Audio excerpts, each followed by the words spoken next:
Good morning, everyone. Welcome back to the Daily Dose. Hey, have a makdim bishlom kol adam. You should always proceed in greeting another individual. A few things going on here. I think number one, it's obvious, right? You should always endeavor to try to say hello to people when you see them, but not wait for them to say hello to you.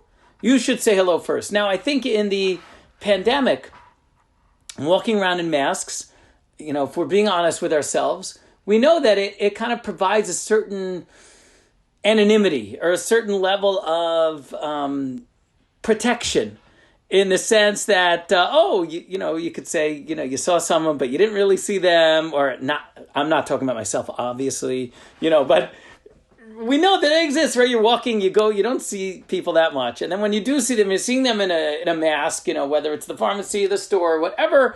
And there could be this sense of like, ooh, you know what? I don't have to sit. That's wrong. That's wrong. Have a makdim bishlom kol adam. You should always be the first. Don't wait till they recognize you. Don't give in to that yetzer hara. You should be makdim to them. You should precede the greeting and look at them. And even though they can't see your smile, as we know, you should be mekabel as kol adam b'sever panim yafos, with a nice smile, right? You can't see the smile, but you know what?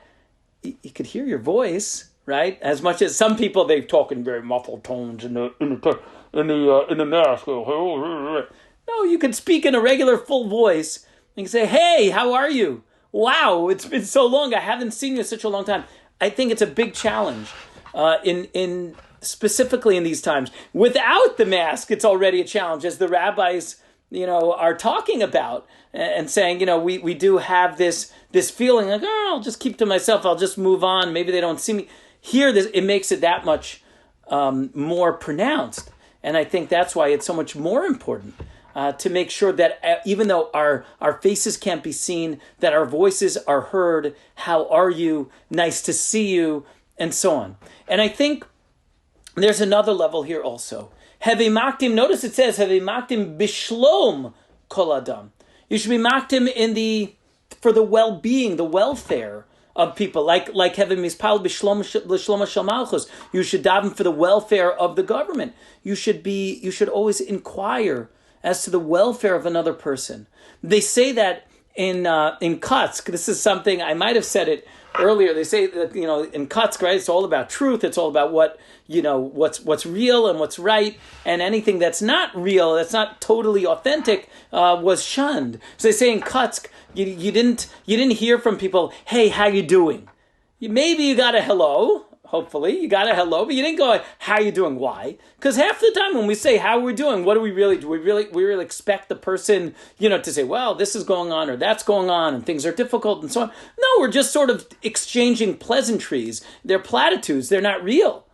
But really, have a makdim b'shlom kol adam. No, we should say, "How are you doing?" and actually mean it. And it should matter to us.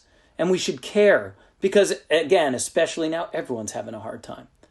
It weighs on us, right? And we're trying to move forward. And just that real, authentic "how are you" can lift someone's spirits. We know the story of Yosef. He's in jail and he sees two individuals, the butler and the baker, who were upset. And he just walks over. He didn't know them from Adam. And he walks over to them and says, "Hey, what's going on? How are you?" And it changed the world. It brought redemption to him and to his family. May we be able to bring redemption to people just through a simple "hello, how are you doing?" Have a great Shabbos. See you soon.